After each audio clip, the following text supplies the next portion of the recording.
Alright, what's good YouTube? It's your boy Either Way Lee, and in today's video, I'm gonna show you how to make hard ethnic beats. But either way, other than that, roll the beat up.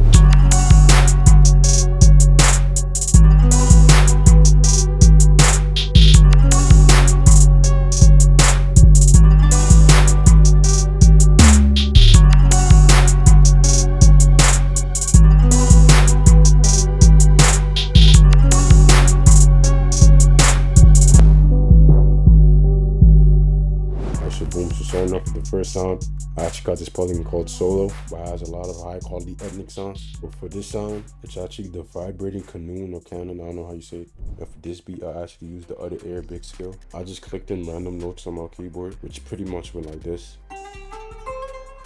After just playing around, I came up with this. And I liked how that sound, but I was like, what if I put it an octave down? And I just played it in, and this is what it sounds like.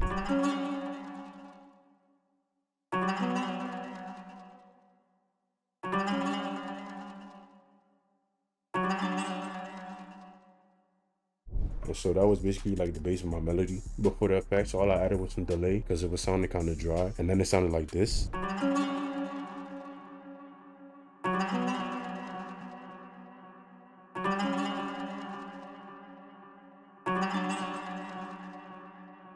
And normally I just added EQ and a whole bunch of reverb, but I ain't gonna lie, I was gassed when I had the melody, so I didn't really have time to put it in. And from the next time, I actually went to Keyscape and got me the LA Custom C7 grand piano, and with no effects, this is what it sounds like.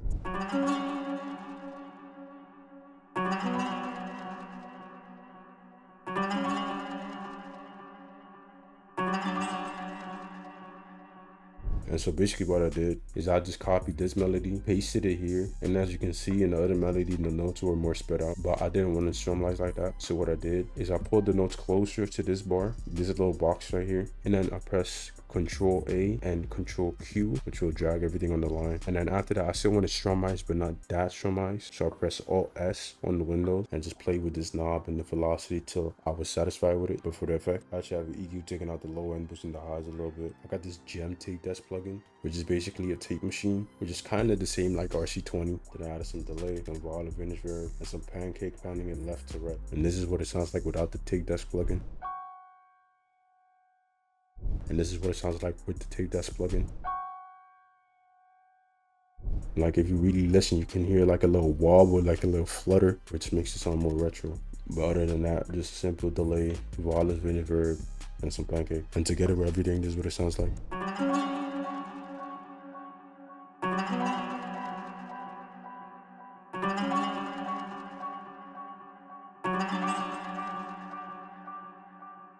Alright, for the next sound, I actually went to Purity and I got me this basic pad, which is basically the OB8 pad from the slow synths category. And all I did is I copied the melody again, but I just quantized it. And this is what it sounds like with everything together with the pad.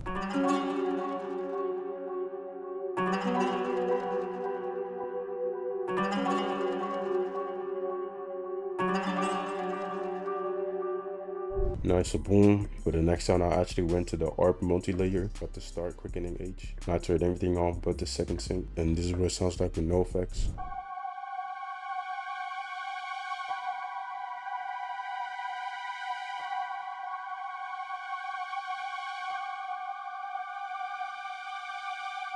And so yeah, to that, all I did is I added a fruity chorus. I had ghost beat, but I didn't really use it. And with the effects, this is what it sounds like.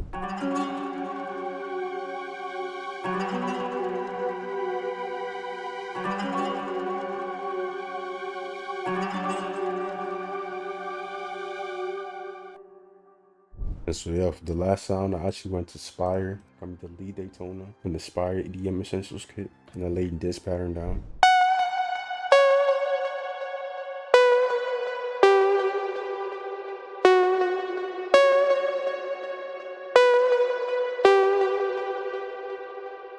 And all I did is I rendered that out and I added some effects, some EQ, some tape desk, food delay, some pancake, and I played with the reverb a little bit so it sounds more wide. And with everything together, this is what it sounds like.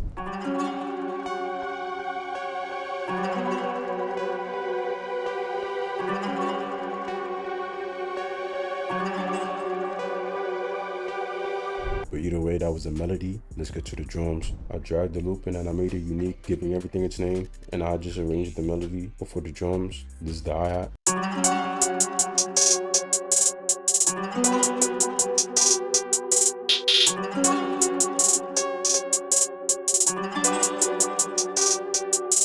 After that, I added the snare for my kit, which is the 50-cent snare.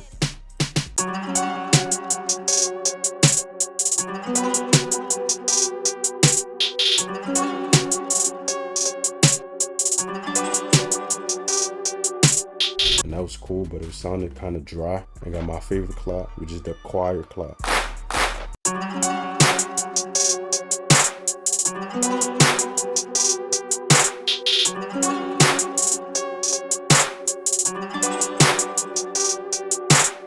After that, I added a simple open hat.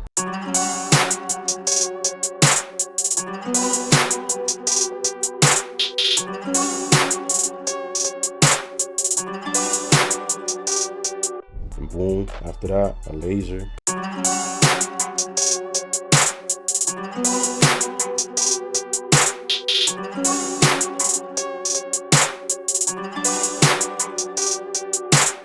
And boom, after that, a simple side parent.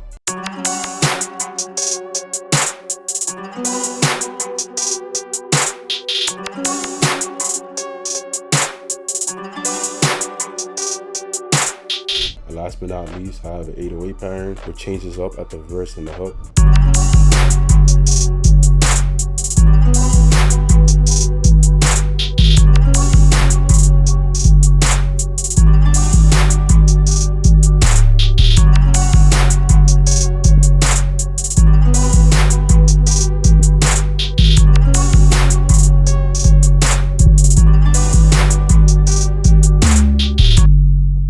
For the arrangement, I kept it very simple, with the intro slash verse being the guitar, which is really the body of the melody, which is why it keeps playing, and the piano doing the same thing, which I also explained my thought process on hooks and verses, and added a pad, which is more on the low frequencies, and of course I added every drum sound. And starting with the intro, I did pauses, the last one bar, and this works really good because on the melody you have a delay, and it can give like a dramatic effect, but either way, this is what it sounds like.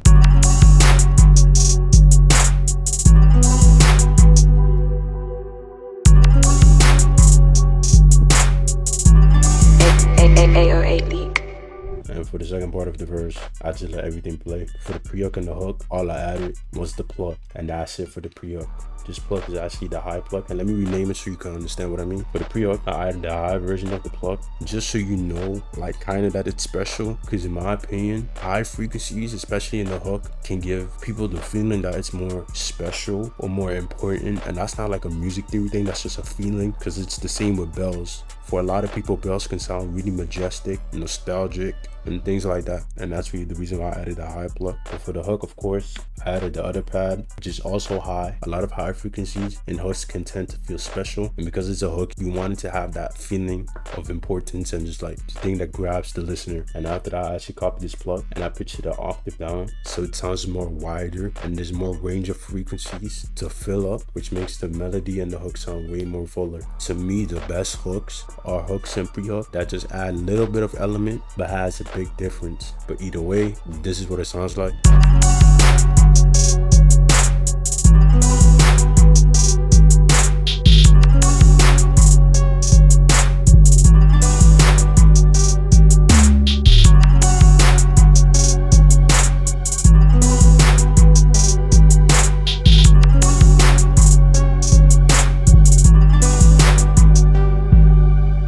For the verse, I wanted a lot of space for the artist. So basically what I did, I took the pad out to make this verse sound more open. I removed the snare and just let the clap play, so there's a lot more room and it doesn't sound like danced in a way, which this is the first part of the verse.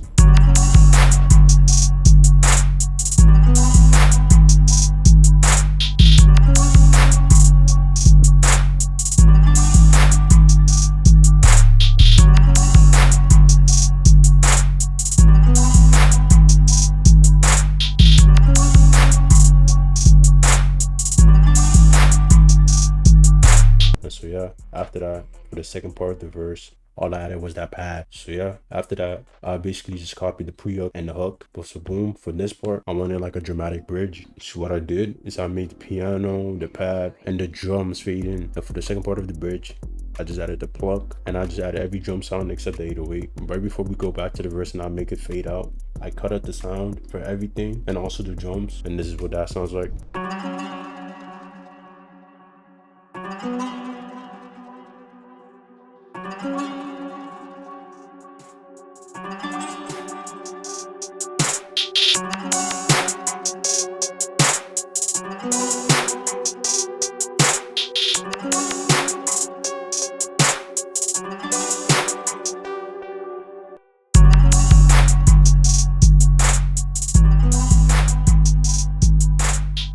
So yeah, that was pretty much the video. All these drum sounds are from my kit that I'm dropping next month in November. So y'all stay tuned for that. If you haven't already, y'all join my Discord. It's the first link in the bio. And y'all let me know what type of tutorial y'all trying to see next. Other than that, I don't really got nothing to say. It was me, boy, 808 Elite, and I'm out, man.